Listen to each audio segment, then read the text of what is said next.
Merci, bonjour, bonne matinée, bon après-midi, bonne soirée où que vous soyez. Et merci de nous rejoindre pour cette nouvelle série sur l'importance des questions de genre dans le programme de vaccination. Nous voulons améliorer la disponibilité et l'accessibilité des services. Et comme je viens de le dire, c'est la deuxième série de webinaire. Nous en avons déjà eu une l'année dernière, en 2023, qui a eu beaucoup de succès. Et nous espérons que cette série aura autant de succès ou sera aussi intéressante, vous sera tout aussi utile. Vous pouvez écouter cette session en français. Pour ce faire, veuillez cliquer l'icône globe et choisissez la langue dans laquelle vous voulez écouter cette session. Maintenant, je vais répéter ça en français pour notre audience francophone. Say that in French for our francophone audience. Vous pouvez écouter cette session en français. Pour ce faire, cliquez sur l'icône en forme de globe à votre écran et sélectionnez la langue dans laquelle vous souhaitez écouter cette session. We are also introducing a new concept for the TechNet webinars. You can now watch the slides in English or in French. So please let us know.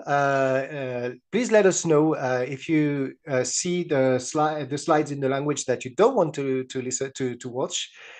So to select the language you Si vous voulez sélectionner donc la langue dans laquelle vous voulez voir les diapositives, vous pouvez cliquer en haut à droite de votre écran pour sélectionner. Et je vais répéter ça en français pour notre audience francophone. Donc,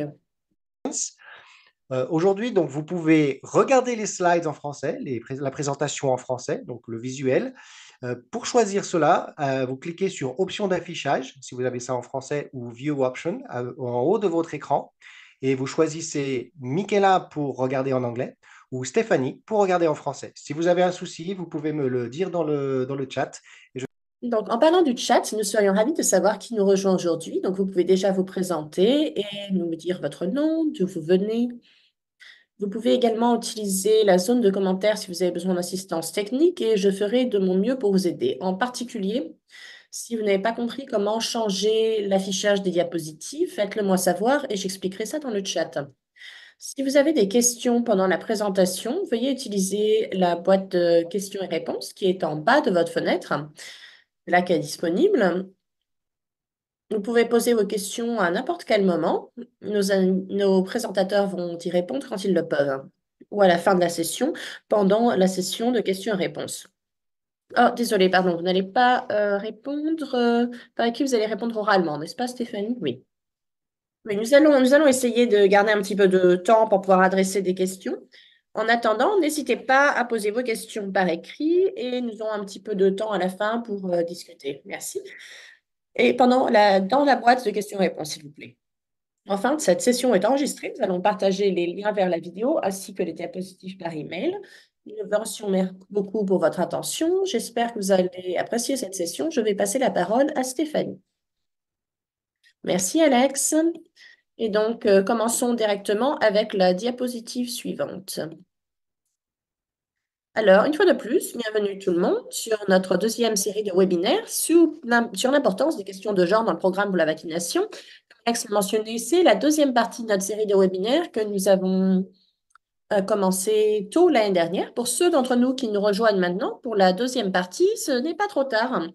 Vous pouvez toujours trouver tous les enregistrements et tous les matériaux de la première série de webinaires en ligne sur notre page TechNet. Le lien sera fourni sur la diapositive devant vous ou alors à la fin de ce webinaire. D'ailleurs, je vais demander à Alex de mettre le lien dans la boîte de chat plus tard pendant cet appel. Vous pouvez visiter cette page, voir tous nos webinaires précédents qui sont là et nos webinaires à venir seront là également. Donc, c'est vraiment l'endroit où vous pouvez tout trouver, où vous trouverez tous les matériaux sur les documents sur cette série. Diapositive suivante, s'il vous plaît.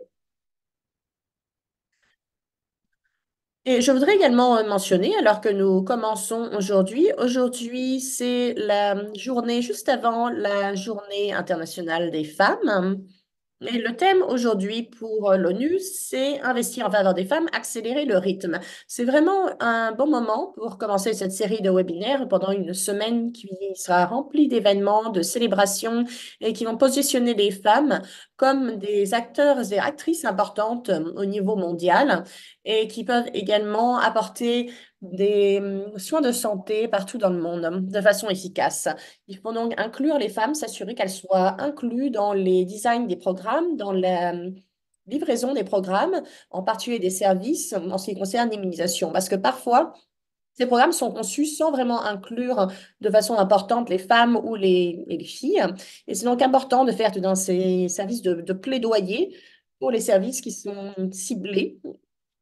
Donc, seulement, hein, ça va être un point important de ce webinaire qui va nous montrer deux fantastiques exemples de programmes qui ont, avec leurs stratégies diverses au niveau des soins de santé, euh, qui ont ciblé des professionnels de la santé qui sont des femmes. Diapositive suivante, s'il vous plaît. Alors, sur ce, j'aimerais présenter les présentateurs que nous avons avec nous aujourd'hui. Nous avons deux présentateurs qui vont fournir des présentations et nous aurons du temps à la fin du webinaire pour des questions-réponses. Mais comme je l'ai mentionné dans l'ouverture, si vous avez des questions alors que nous sommes en train de faire le webinaire, n'hésitez pas à les mettre dans la boîte de questions-réponses et nos présentateurs vont regarder cela, essayer de fournir des réponses en même temps, juste au cas où nous n'ayons pas assez de temps. Mais nous allons essayer de nous dépêcher pour avoir assez de temps à la fin de la session. Donc, tout d'abord, nous allons entendre Nin Souman, qui est donc spécialiste du changement social et comportemental au sein du Bureau national de l'UNICEF en Éthiopie. Et deuxièmement, nous allons entendre Khadija Ibrahimnou, qui est conseiller principal changement social et comportemental à l'Institut de recherche et de formation du GSI.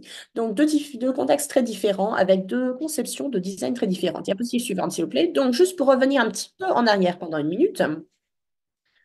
Pour revenir aux documents, aux lignes directives qui ont inspiré cette série de webinaires, pourquoi est-ce que le genre est important pour la vaccination? C'est une ressource qui a été développée par l'OMS, Gavi et l'UNICEF. J'espère que maintenant tout le monde connaît cette ressource.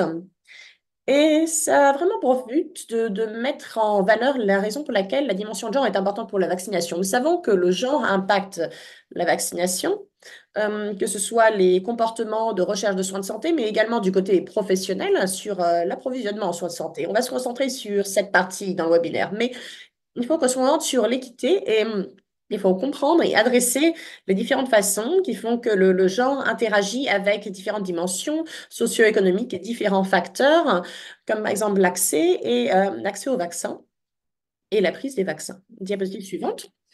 Donc, pourquoi la dimension de genre est importante? La ressource 2023 met en valeur différentes ressources et différentes façons d'adresser ces barrières. Et cela peut être fait, par exemple, en utilisant des stratégies de réaction au genre. Ce document met en valeur un certain nombre d'exemples et d'approches qui permettent d'améliorer la couverture vaccinale.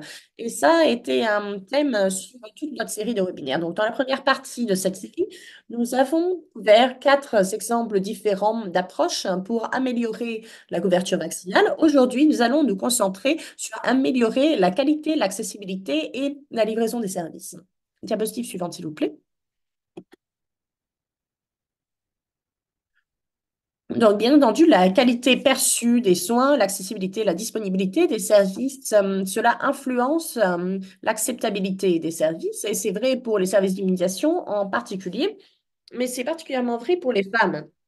Nous savons que de différentes évaluations de genre et d'évaluations de barrières, les femmes ont parfois des comportements différents et font l'expérience de comportements différents de la part des professionnels de santé qui peuvent avoir un impact sur la façon dont elles perçoivent les services qui leur sont offerts et parfois elles ne reviennent pas. Donc, par exemple, si il y a des attitudes irrespectueuses, discriminantes et condescendantes de la part du personnel de santé qui ont été parfois rapportées, ce sont des raisons pour lesquelles, par exemple, il est moins probable qu'elle retourne demander ses services au futur. Le manque d'intimité et de confidentialité au sein des établissements. Parfois, les services de vaccination sont loin des communautés ou dans des zones où les femmes se rendent fréquemment.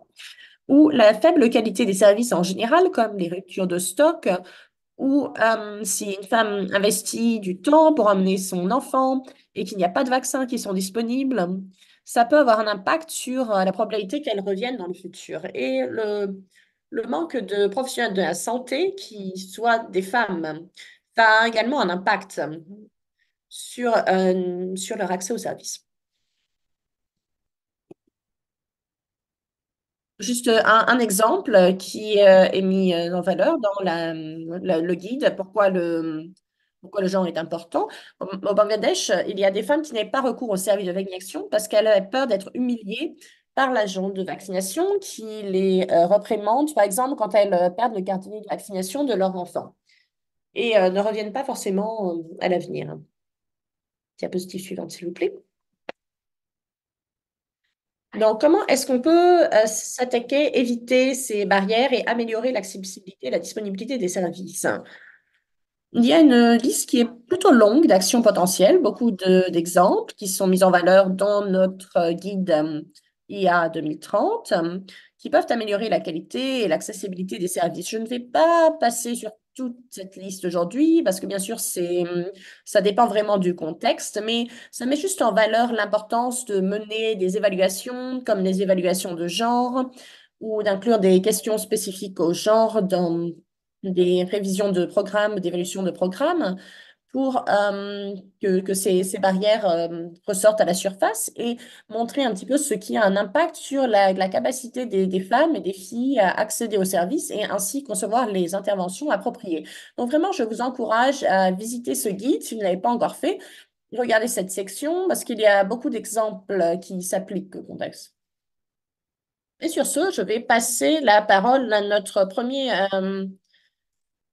présentateur hein, et voir comment ils ont pratiqué cela en Éthiopie. Donc, à vous, In, et j'ai hâte de votre présentation. Merci Stéphanie.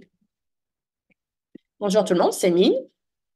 Je je suis donc spécialiste pour UNICEF Éthiopie, pour le Bureau national, et on se concentre sur l'immunisation.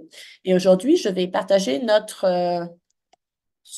sur donc les designs qui sont concentrés sur les barrières à la vaccination et comment est-ce que nous avons vu ça par une lentille du genre. Donc, sur la diapositive suivante, donc des informations sur le contexte en Éthiopie, nous avons environ 120 millions d'habitants, dont près de la moitié est une population féminine. Et la couverture vaccinale au niveau national n'est que de 44%.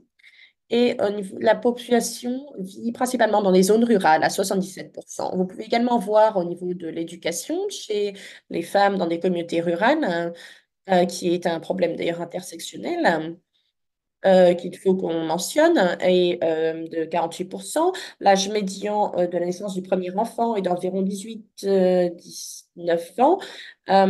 Et il y a environ 59% des femmes qui accouchent à la maison. Diapositive suivante, s'il vous plaît. Donc, euh, quand on parle du genre, le pays est neutre du point de vue du genre,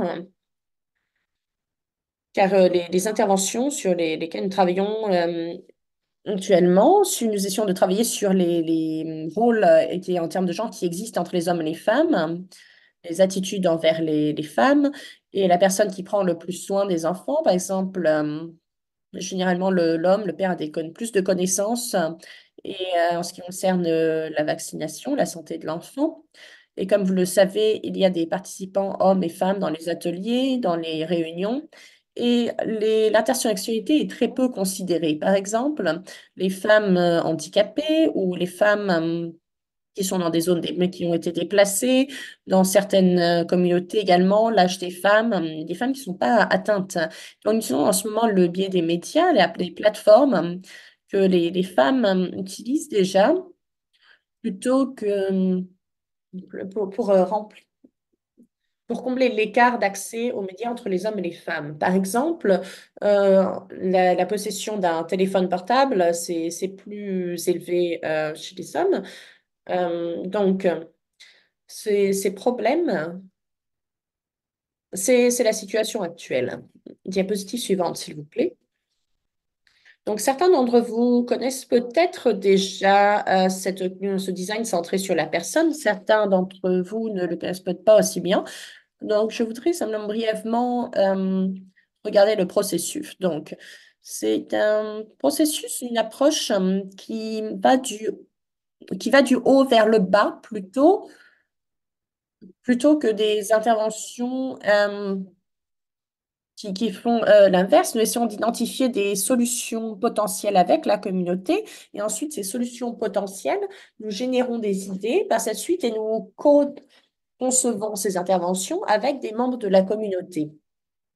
Alors, pour la première phase, qui est liée à la cartographie, je vais élaborer un petit peu plus dans la diapositive à venir. Et également, ce qui est l'enquête rapide, c'est là où on peut identifier les barrières. C'est aussi là qu'on apporte donc notre dimension de genre. Et enfin, une étape suivante qui est vraiment très importante, c'est l'identification de co-désigner, de co-concevoir avec des membres de la communauté ainsi qu'avec des professionnels de la santé, mettre en priorité, faire des prototypes, pré-tester. C'est un processus donc itératif. Ainsi, nous avons l'espace de raffiner nos interventions, d'affiner nos interventions et de les faire à moindre coût également. Et ça ne prend pas autant de temps. Donc, diapositive suivante, s'il vous plaît. Alors, c'est le chemin, le parcours vers la santé, le cadre de travail que nous utilisons dans notre processus d'enquête rapide. Alors, ce parcours peut être pour les professionnels de la santé, ainsi que pour les gens qui conçoivent également les programmes. Je vais me concentrer davantage, par contre, sur les gens qui donnent des soins aux enfants, plutôt. Donc, quelles sont les barrières? Quelles sont les choses qui aident? Et également, on va parler de la dimension de genre. Donc, tout d'abord, on se concentre sur la connaissance, la sensibilisation depuis des années, et deuxièmement, sur l'intention. Et troisièmement, on se concentre sur la préparation, le coût et l'effort. Et ça inclut l'évaluation des ressources, des transports, des choses comme ça. Et ensuite, on parle du point de service, donc des temps d'attente, donc pour les personnes qui s'occupent des enfants, de la disponibilité des vaccins exactement. Euh, et cinquièmement, l'expérience des soins. Donc, quelle était l'expérience, quelles étaient les interactions avec le personnel de santé au niveau de l'établissement de santé, avec donc les personnes qui s'occupent des enfants, hommes et femmes. C'est là que c'est intéressant également de considérer la dimension du genre. Et je pense que par exemple, les hommes qui s'occupent des enfants ne sont pas souvent en établissement de santé parce qu'il n'y a pas beaucoup d'autres hommes, parce que c'est pas quelque chose que les hommes font normalement. Donc, c'est là aussi que nous essayons d'identifier un petit peu les barrières, ainsi que ce qui aide au contraire à l'accès. Et enfin, dernièrement, nous considérons le service, donc les petits effets adverses et comment ça se passe avec les personnes qui s'occupent des enfants. Diapositive suivante, s'il vous plaît. Donc, pour celui-ci, ne vous inquiétez pas, le texte est un petit peu petit et il y en a beaucoup, mais la raison pour laquelle je voudrais mentionner ça, c'est que nous parlons donc de certaines régions d'Éthiopie et comme vous pouvez le voir, il y a différentes barrières que nous avons identifiées à différents points. Donc, par exemple, nous essayons d'identifier également ce qui est un catalyseur, ce qui aide au contraire. Et nous avons mis des lignes avec des petits points sur les domaines où on peut se concentrer un peu plus et intégrer la dimension de genre. Donc, par exemple, un des catalyseurs, c'est le père, c'est que le père veut bien mettre de l'argent de côté pour leurs enfants si jamais ils sont malades ou s'ils ont besoin d'être vaccinés. Donc, nous savons que c'est quelque chose qu'on peut essayer de renforcer comme intervention. Donc, voilà, c'est comme ça qu'on identifie les défis, les catalyseurs et également des idées potentielles à tester et qu'on intègre la dimension de genre plutôt que de se concentrer uniquement sur le genre. Donc, on s'assure vraiment que toutes ces choses sont alignées et intégrées. Diapositive suivante, s'il vous plaît.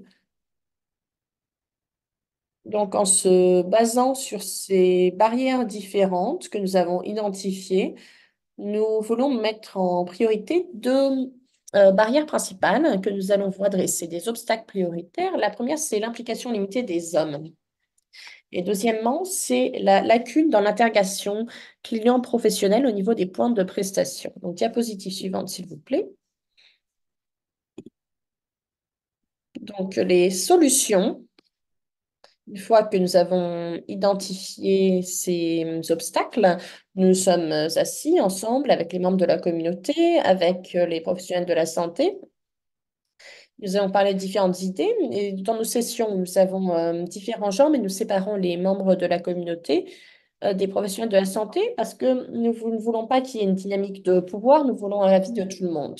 Donc, il y a beaucoup de solutions potentielles qui ont été mentionnées, comme charger des bénévoles de divertir les enfants et de faire participer les mères quand ils attendent dans les établissements. Également d'avoir un système de suivi visible, un dialogue communautaire et également de donner aux pères les moyens de soutenir leurs femmes afin de fournir également, par exemple, un sac de lentilles à la mère, un autre au père pour chaque séance de vaccination, un pour la mère, un pour le père, quelque chose comme ça. Donc, beaucoup d'idées ont été mentionnées. Et enfin, diapositive suivante, s'il vous plaît. Donc, nous avons organisé ces différentes idées. Nous avons sélectionné ce qui serait celle que nous allons mettre en œuvre. Donc, pour ça, nous utilisons quatre critères. Donc, le premier, c'est est-ce que c'est désirable pour la communauté? Est-ce que la communauté va être intéressée? Et également, est-ce que ça va être accommodant? Est-ce que ça va être pratique pour les membres de la communauté? Est-ce que c'est facile à mettre en œuvre? Même si l'idée est très bonne, est-ce qu'elle est réalisable technologiquement? Et enfin, est-ce que nous avons l'argent pour mettre en œuvre cette solution? Est-ce que c'est abordable? Est-ce que c'est durable? Est-ce que c'est efficace au niveau du coût? Et enfin, est-ce que cette intervention a un impact potentiel qui est élevé sur le long terme? Diapositive suivante. Donc, la première priorité que nous avons sélectionnée en nous basant sur ces critères, c'est le dialogue communautaire. Parce que, tout d'abord, l'Éthiopie à une plateforme communautaire avec beaucoup de réunions de communauté, beaucoup de discussions communautaires, et que c'est facile pour nous donc d'intégrer les problèmes liés au genre ainsi que les problèmes liés au vaccin, parce que les participants sont hommes et femmes. Suivant, s'il vous plaît. Et l'autre priorité que nous avons sélectionnée, c'est les premières, c'est donc la communication interpersonnelle. Pour ça, nous n'avons pas hiérarchisé parce que ça demande beaucoup de ressources. Et euh, de- deuxièmement, ce qui est vraiment très important, ce qui est critique pour nous, c'est la participation des hommes aux pratiques de soins pour les enfants. Mais pour ça, alors je vais élaborer un petit peu plus sur ce sujet, mais alors on va promouvoir la participation des hommes, mais c'est un défi qui existe également. C'est que les femmes sont généralement responsables de s'occuper des enfants et ça va prendre plus de temps pour nous. Donc, nous avons mis ça en deuxième priorité. C'est pour ça. Diapositive suivante, s'il vous plaît. Alors, après que nous ayons mené donc ce dialogue communautaire, qu'est-ce qui s'est passé? Donc, nous avons fourni une formation sur comment faciliter le dialogue communautaire aux professionnels de la santé et aux bénévoles. Donc, environ 318 professionnels de la santé ont été formés sur comment faciliter les dialogues communautaires en se concentrant sur l'immunisation. Et enfin, nous avons appuyé ce dialogue communautaire avec l'immunisation et environ 3795 soignants ont participé, se sont engagés et ont parlé au niveau local de problèmes liés à l'immunisation. Et enfin, une fois que nous avons mis en œuvre cet espace de dialogue, nous avons également mené une évaluation. Nous avons formé ces gens, tous ces gens ont participé. Donc maintenant, qu'est-ce qu'on fait? On a demandé des commentaires, des évaluations au travers de nos groupes de discussion. Donc nous avons pris que nos membres de la communauté aimaient beaucoup ce genre de dialogue et que c'était également un espace pour eux dans leur propre langue locale, sans autres matériaux, qui ne demandaient pas beaucoup de ressources. Le coût, ce qu'on a dépensé pour ces sessions de dialogue, c'est seulement un peu de café, quelques collations. Et dans certaines zones, ce sont les membres de la communauté eux-mêmes qui ont emmené ça. Et également du comité communautaire, ils ont rapporté qu'ils avaient une meilleure compréhension des services de vaccination. Et du côté des professionnels de la santé, ils ont également rapporté qu'ils avaient vu une augmentation de l'adoption des services de vaccination par rapport à avant d'avoir mené une session de dialogue. Donc, diapositive suivante, s'il vous plaît. Il y a quelques défis auxquels nous avons fait face. Donc, par exemple, apporter cette nouvelle approche, c'est nouveau, même si notre intention, c'est d'appliquer ça au niveau du village, au niveau communautaire. Nous devons commencer également au niveau du district, au niveau de la communauté. Il faut qu'il y ait certaines ressources pour la formation, pour que ce soit compréhensible, que les gens comprennent ce que nous allons faire et pour s'assurer également que les gens adoptent notre programme. Et parfois, également, les solutions qui sont mentionnées, plutôt qu'elles soient vraiment nouvelles, uniques, c'est quelque chose qui finalement existait déjà. On ne veut pas dire que c'est pas forcément innovant, mais ce serait également bien si à l'avenir, nous pouvions avoir quelques exemples pour que les gens soient inspirés. Diapositive suivante, s'il vous plaît. Donc, qu'est-ce que nous allons faire? Les étapes à venir. Nous avons réussi à avoir des ressources pour la formation en communication interpersonnelle pour les professionnels de la santé et les personnes qui vaccinent, parce que ces capacités de communication, c'est quelque chose qui revient toujours de différentes façons dans différentes évaluations, pas seulement dans les évaluations qualitatives, mais également les évaluations quantitatives. Enfin, une approche de défiance positive. Pour cela, nous avons parlé donc du genre dans l'immunisation. Il y a tellement de défis différents, tellement d'obstacles différents qui incluent l'exemple que Stéphanie a fourni. Donc, qu'est-ce que nous allons faire à ce sujet? Quel est l'obstacle clé que nous allons adresser? Donc, pour l'Éthiopie, nous avons sélectionné l'implication des hommes. Donc, nous allons essayer de promouvoir le fait que les pères, les hommes qui s'occupent d'enfants, qui sont bien respectés dans leur communauté, nous allons leur montrer les avantages et également l'importance, le rôle important des pères et de leur participation dans les pratiques de soins de la santé au travers, par exemple, des leaders et des autres personnes qui ont de l'influence. Et une autre chose également, c'est l'extension de l'application du design centré sur la personne. Actuellement, nous utilisons cette approche euh, au niveau des districts et nous planifions également de l'intégrer à de nouveaux programmes qui sont déjà en diapositive. Merci. Donc, je vous remercie.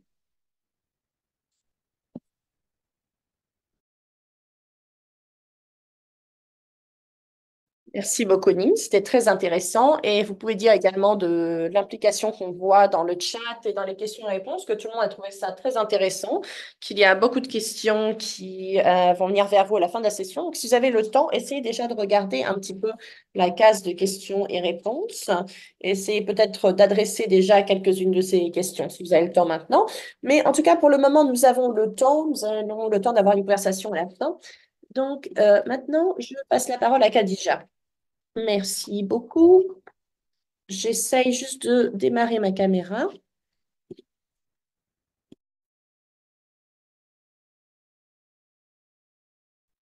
Merci beaucoup. Merci de nous avoir ici aujourd'hui. Bonjour, bonne journée, bon après-midi. Bonjour à tous les membres de la communauté qui ont pris le temps pour être avec nous aujourd'hui. Diapositive suivante, s'il vous plaît. Donc, ma présentation aujourd'hui va être de donner un petit peu un contexte sur ce que nous sommes en train de faire, sur les stratégies que nous utilisons pour intégrer le genre. Nous allons regarder quelques activités qui ont été mises en œuvre et voir un petit peu où nous allons. Diapositive suivante. Donc, je vais vous parler de notre vision au niveau du projet Momentum d'immunisation de routine. Donc, chez Momentum, nous voulons appliquer les meilleures pratiques et explorer l'innovation au niveau de l'immunisation dans les pays que nous aidons. Nous essayons de développer des capacités pour identifier et surmonter les sérodoses et les enfants qui sont sous-immunisés. Nous voulons fournir des services de vaccination de qualité aux personnes qui sont éligibles, admissibles à recevoir des services de vaccination, en particulier dans les populations défavorisées, tout au cours de leur vie. Diapositive suivante. Donc, l'approche du projet Momentum, c'est d'approcher le genre par les priorités stratégiques. Donc, sur ce point, nous collaborons avec Gavi, l'UNICEF, l'OMS et d'autres groupes clés pour rendre opérationnelles ces stratégies qui veulent supporter l'agenda de 2030, soutenir également les parcours au niveau national pour déterminer les efforts, savoir pourquoi les familles n'ont pas accès aux services de vaccination. Au niveau infranational, nous allons regarder également les calendriers, les emplacements des vaccinations. Au niveau des établissements, nous voulons améliorer les capacités pour réduire les obstacles liés aux gens dans les services de vaccination. Nous voulons développer un parcours. Nous essayons de développer des partenariats avec les services communautaires, les organisations communautaires, ainsi pour qu'on puisse mettre en œuvre nos services au travers d'eux. Nous pouvons les impliquer dans les activités de communication dans ce niveau et améliorer également le soutien des hommes et des garçons. Nous voulons accroître la capacité d'agir des femmes et des filles pour qu'elles soient autonomisées, afin qu'elles puissent avoir accès aux vaccinations, aux services de vaccination, ainsi que de recevoir toutes les vaccinations de routine complètes. Diapositive suivante. Donc, au Nigeria, le but de la stratégie nationale de vaccination et du renforcement de la stratégie, c'est d'atteindre au moins 84%, une couverture minimale de 84% pour tous les antigènes de routine d'ici 2028. C'est également aligné sur le portefeuille Gavi. Le projet MRIGHT au Nigeria. Nous travaillons avec des partenaires gouvernementaux, avec des partenaires pour démontrer les connaissances, l'engagement, la capacité de concevoir, défendre et mettre en œuvre des solutions efficaces fondées sur des données probantes et sur la dimension de genre pour surmonter les obstacles persistants à la vaccination. Diapositive suivante, s'il vous plaît. Pour en dire un petit peu plus sur la portée de notre projet, nous fournissons une assistance technique au niveau national. Nous travaillons sur sur plusieurs États. Donc, nous couvrons le sud, l'est et également le nord-ouest et le sud-ouest. Nous couvrons 774 collectivités locales, ce qui est traduit par 9 565 quartiers et 7,3 millions d'enfants. Les objectifs, c'est de renforcer le gouvernement et le leadership, raméliorer également les informations et améliorer les capacités du personnel de santé à fournir des services de vaccination et des soins de santé primaires. Nous donnons également une assistance technique en ce qui concerne le vaccin contre la COVID-19. Diapositive suivante, s'il vous plaît. Alors, parlons un peu des découvertes que nous avons faites. Donc, le projet a fait 3 évaluations. Nous avons eu des évaluations qui ont été effectuées sur 5 États, mais je vais parler d'une évaluation en particulier qui a été effectuée dans les États d'Edo et de Jigawa. Donc, c'est dans le sud et le nord-ouest. Les objectifs étaient d'identifier les causes profondes liées à la vaccination de routine et d'identifier également les atouts, les bonnes pratiques et les opportunités qui peuvent être utilisées ou étendues pour surmonter les obstacles persistants. Donc, nous avons utilisé des méthodes quantitatives et qualitatives dans notre approche et nous nous sommes concentrés sur la personne, considéré un design centré sur la personne en utilisant le cadre du parcours vers la vaccination de l'OMS. C'est important de dire qu'on n'a pas fait une évaluation formelle du genre. pour révéler qui a quand même révélé ces problèmes liés au genre. Donc, je ne vais pas parler de ça, vous connaissez peut-être déjà, et ma coprésentatrice en a déjà parlé en détail. Donc, mais c'est un cadre de travail que nous trouvons très important, qui est vraiment clé et qui nous aide beaucoup. Diapositive suivante. Alors, regardons les conclusions liées au genre qui sont issues de cette évaluation. Donc, je pense que l'enthousiasme, les personnes dans cette appel vont trouver qu'il y a des révélations choquantes peut-être, mais comme la représentatrice l'a mentionné, nous avons découvert que la vaccination des enfants sont considérés comme étant la responsabilité de la femme. Donc, il y a un engagement très minimal de la part des hommes, très peu d'implication dans les soins de santé liés à l'enfant et à la vaccination. Nous avons découvert également que la majorité des professionnels de la santé pensent que les femmes ont un rôle important dans la communauté, mais il y a, en fait, ça varie beaucoup. Au général, le Nigeria, c'est un très grand pays, c'est presque un continent en soi, et nous avons des cultures très diverses, des populations très diverses. Donc, dans les États, au sein des États, entre gouvernements différents, il peut y trouver beaucoup de variations. Donc, c'est très relatif en termes de population, en termes de proportion de femmes que vous avez dans des positions de leadership. Donc, nous avons trouvé, en fait, peu de femmes professionnelles de la santé à Jigawa, par exemple, par rapport à Edo, où il y en a plus. Mais en regardant vers l'Est, alors 99% des professionnels de la santé femmes il y a, et par contre, seulement 1% d'hommes. Mais nous avons découvert que la majorité des enfants qui n'ont reçu aucune dose, les enfants zéro dose, ont souvent des des mères adolescentes qui n'ont pas de pouvoir de décision, qui ne peuvent pas influencer le statut de vaccination de leurs enfants. C'est également lié à une mauvaise gestion des effets secondaires liés à la vaccination, des effets indésirables et également du refus des décideurs d'autoriser à voir quel enfant va être emmené à l'hôpital pour être vacciné. Voyons que ça se passe avec souvent les hommes qui s'occupent des enfants, mais aussi avec les belles-mères et les beaux-pères. Et ça se manifeste par des refus d'autorisation d'autoriser les mères, les soignants à aller faire vacciner, aller faire le prochain vaccin de l'enfant. Et également, il y a les coûts de transport qui sont des obstacles dans certaines zones à l'accès au vaccin. C'est en particulier vrai au Jigawa, où il y a un nouveau projet qui donne de l'argent aux mères pour amener leurs enfants et qui leur redonne de l'argent quand elles les emmènent pour faire les vaccins suivants.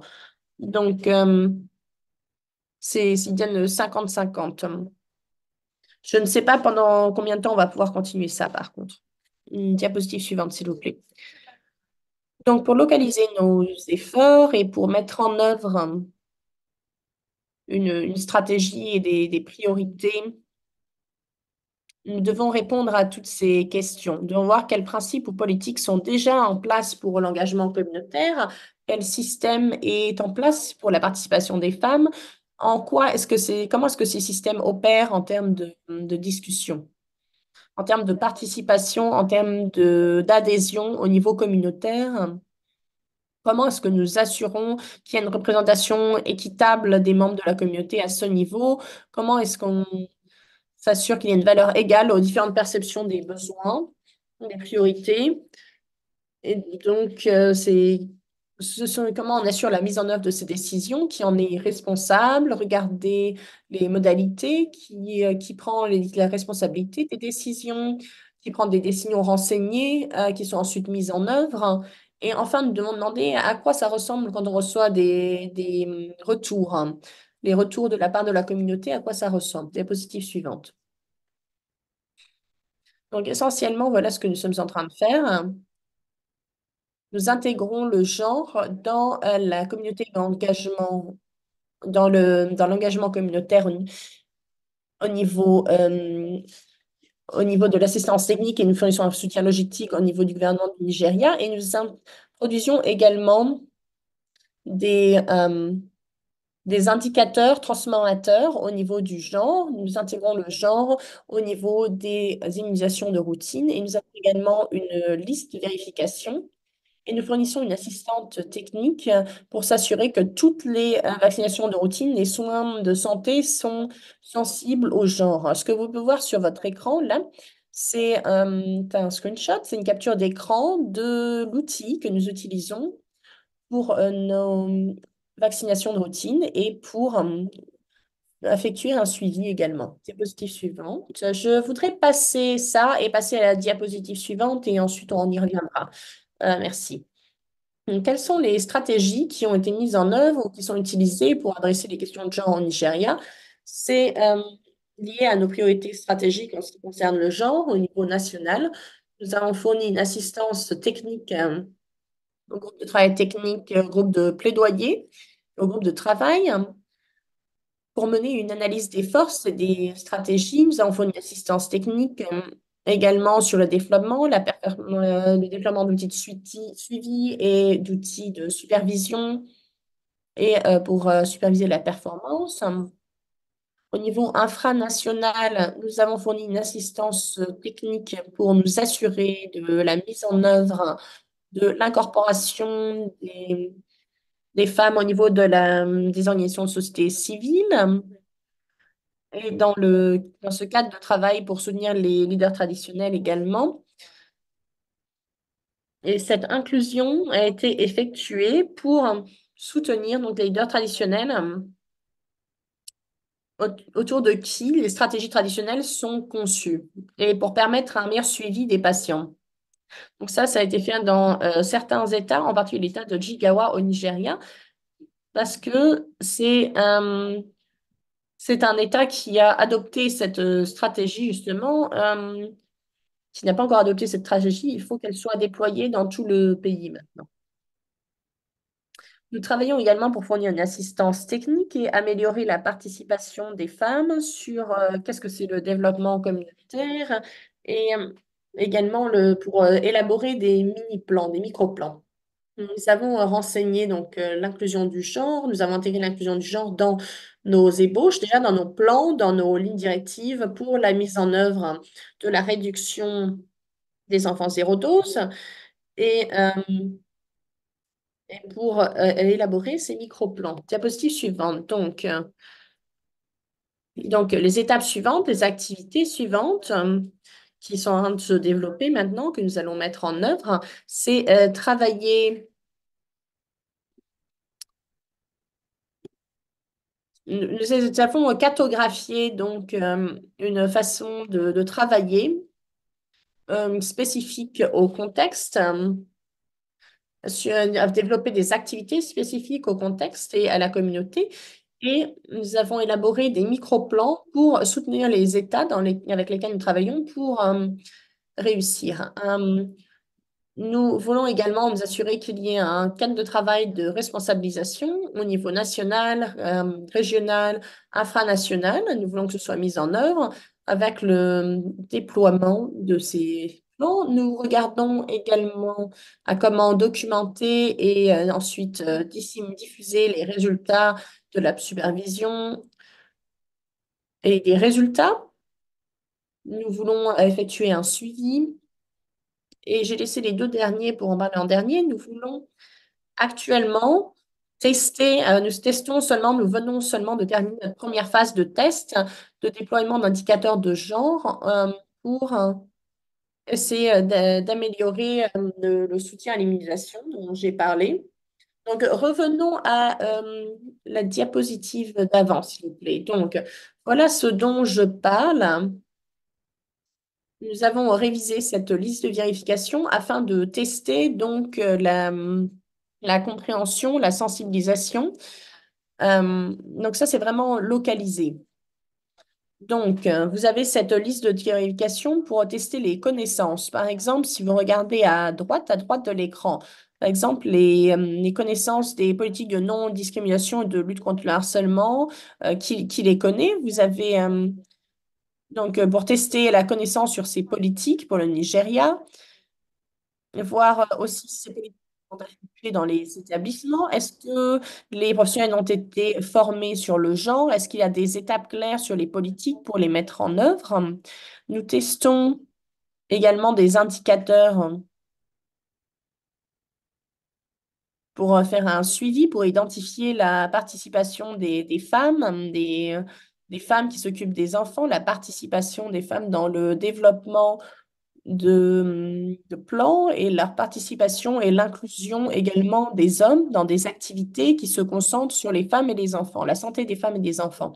Nous considérons également la communication, à améliorer la communication entre les personnes qui s'occupent des enfants et les professionnels de la santé, parce que nous savons que ce qui est important, c'est que les gens parlent entre eux et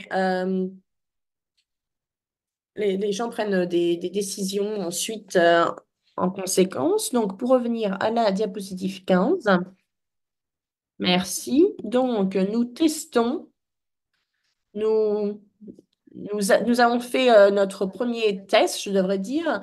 Nous allons ensuite essayer d'avancer avec des indicateurs que nous pouvons suivre sur une base annuelle, que nous pouvons ensuite faire un suivi, nous pouvons faire un suivi plus fréquent pour su- appuyer la localisation et améliorer l'assistance technique que nous fournissons au gouvernement à ce niveau.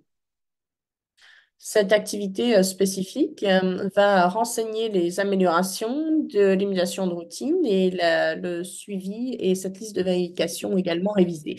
Diapositive suivante, donc pour avancer, donc maintenant pour cette année, pour nos plans pour cette année, nous avons donc 5 étapes.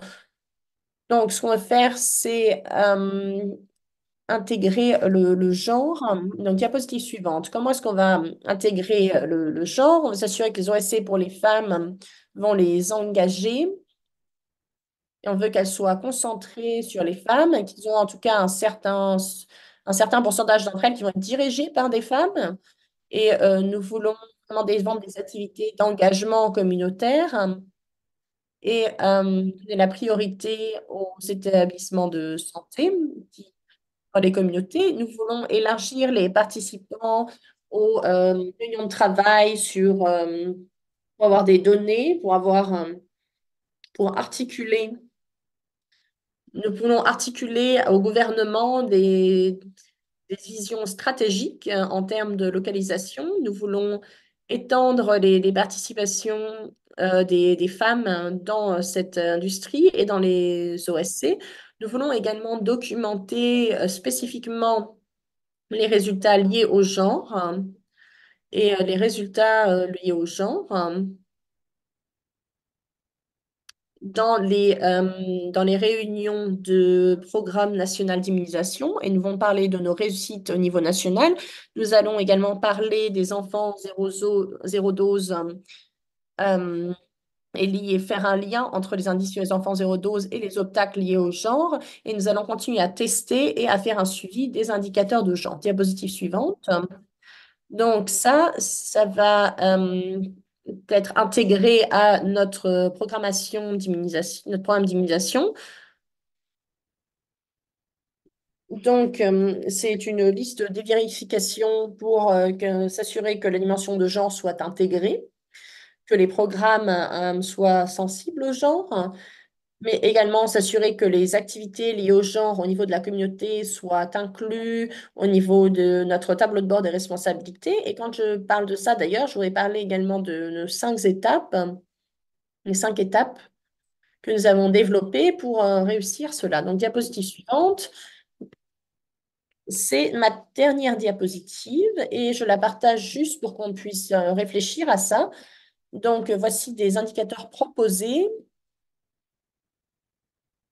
Ce n'est pas encore finalisé, ce n'est pas fini, mais nous allons améliorer, hiérarchiser la liste de direction pour avancer. Nous voulons que cette liste de direction soit présentable au gouvernement afin de mieux appuyer le gouvernement du Nigeria sur les différents niveaux auxquels nous travaillons. Donc, essentiellement, je pense que le message ici, c'est que nous fournissons une assistante technique à 3 niveaux.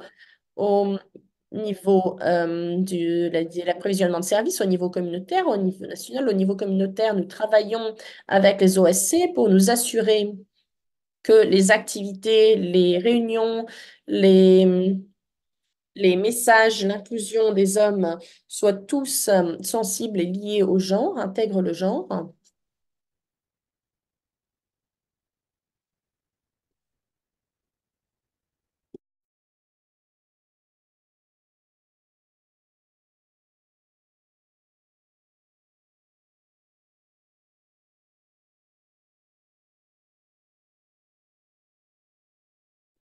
Et également que les outils euh, soient également intégrés pour montrer là où nous en sommes dans la liste des actions liées au genre. Donc voilà, je voudrais remercier tous ceux qui nous ont rejoints aujourd'hui et je repasse à présent la parole à Michaela.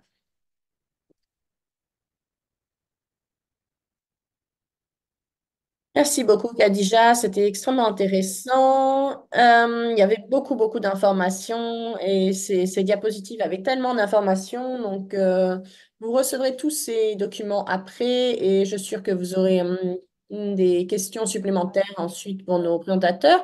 Il nous reste un petit peu de temps pour les questions. Je vois que Nine a déjà répondu à quelques questions qui lui ont été adressées. Donc peut-être que pendant qu'on donne à tout le monde quelques minutes pour réfléchir à des questions à Kanija, je vais demander à Nine de répondre à quelques-unes de ces questions en direct, peut-être, juste pour s'assurer que tout le monde en bénéficie.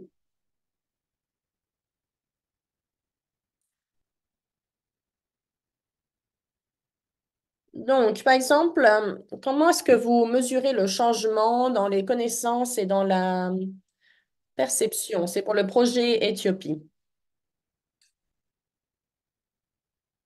Donc, alors, ce qu'on a fait, c'est qu'on a fait des enquêtes. Donc, nous avons quelques informations de base. Nous utilisons des outils différents pour les groupes de discussion, ainsi que les interviews individuelles. Et également,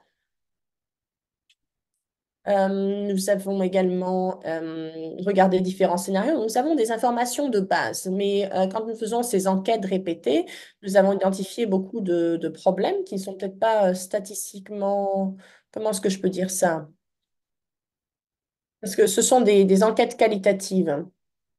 Donc, après la mise en œuvre, ce qu'on a fait, c'est qu'on a fait plus ou moins la même chose, des groupes de discussion. Nous avons identifié quel type de changement nous voyons vraiment.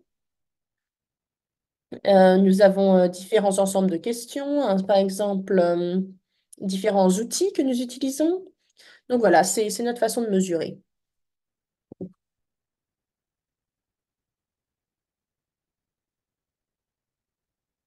Et il y avait une autre question, je crois, qui était adressée à Khadija.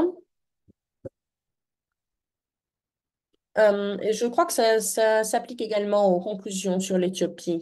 Khadija, donc Noshaba demande les conclusions sont liées à la prise de décision. Par exemple, pour les personnes qui s'occupent des enfants, en particulier les jeunes mères qui n'ont pas forcément de pouvoir de décision pour aller demander des vaccins. Est-ce qu'on vous pouvez aller un petit peu plus en profondeur et nous aider à comprendre pourquoi cette prise de décision et le refus potentiel, pourquoi est-ce que c'était sur le choix de vacciner ou est-ce que c'était plus lié à l'accessibilité et est-ce que c'est possible de voyager jusqu'au lieu de vaccination?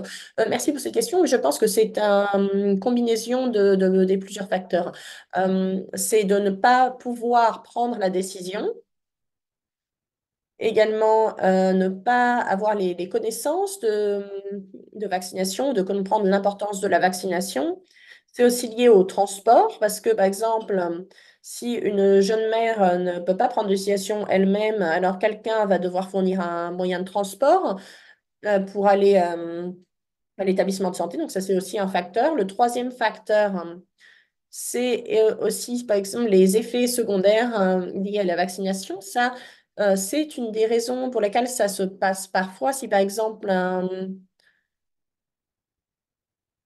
un bébé, par exemple, du point de vue de la belle-mère ou du beau-père, hein, si on perçoit que le bébé a eu une température un petit peu plus élevée que d'habitude, peut-être comparé à d'autres enfants, au niveau de l'immunisation. ou ça dépend des membres de la famille. J'ai vu ça, j'ai rencontré ça très récemment, justement, dans le sud du Niger. Nous avons découvert, par exemple, qu'un enfant qui avait 6 mois n'avait déjà eu seulement un vaccin et la belle-mère a décidé que son niveau de température était trop élevé. Ouais, je pense que ça répond très bien. Merci pour cette réponse. Nous avons le temps pour faire une autre question. Ah, c'est une question anonyme, donc je ne peux pas vous parler en direct, mais quelqu'un a demandé sur la taille de l'échantillonnage et si vous pensez que c'était un facteur essentiel. Et je crois que la réponse peut être très intéressante. Donc, si vous voulez partager ça avec le groupe. Oui, merci. Donc, c'est une taille d'échantillonnage très petite parce qu'on se concentre sur le niveau communautaire. Dans une session, par exemple, il y a environ que 15 personnes interrogées. Environ 8 de ces personnes, par exemple, sont des personnes qui donnent soins de santé aux enfants.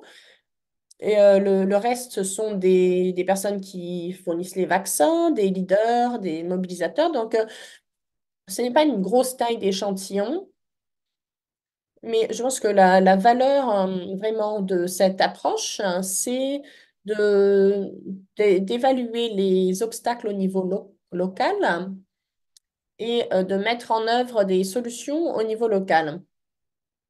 C'est ainsi plus durable. Donc, ce n'est pas juste au niveau national, c'est vraiment à petite échelle et au niveau communautaire. Voilà. Merci beaucoup. Donc, je vois encore une chose qui n'arrête pas de revenir, c'est le désir de recevoir ces documents et nous allons absolument les partager. Mais également, il y a eu quelques demandes pour avoir le rapport sur ce travail sur l'Éthiopie et le travail sur le Nigeria. Donc, s'il y a des liens à partager, alors c'est une demande aux présentateurs. N'hésitez pas à les partager. Nous pouvons demander à Alex et à la communauté Connect de tout envoyer dans notre liste d'emails qui est vraiment plus vaste que nous avons à présent. Ainsi, tout le monde peut partager avec tout le monde qui fait partie de cet appel. Tous ceux qui sont inscrits à tous ces webinaires, je voudrais vous rappeler que si vous êtes enregistré pour aujourd'hui, vous êtes automatiquement enregistré pour tous les autres webinaires de la série.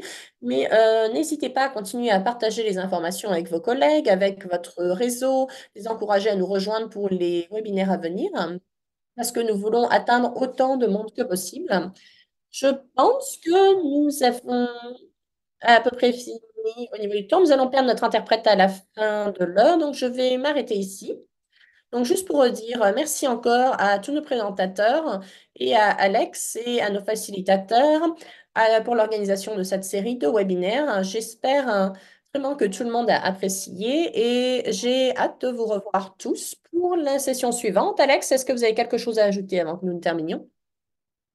Merci beaucoup. Merci à tous ceux qui ont participé à cette session aujourd'hui. Et oui, nous allons revoir tout le monde. Nous espérons revoir tout le monde le 4 avril pour une autre session sur la responsabilisation et la collaboration avec la société civile et surmonter les obstacles euh, liés au genre. Donc, nous allons fermer cette session. Merci à tous nos présentateurs. Merci tout le monde. Je vous souhaite une très bonne fin de journée. Au revoir tout le monde. Au revoir tout le monde. Et joyeuse journée internationale des femmes demain.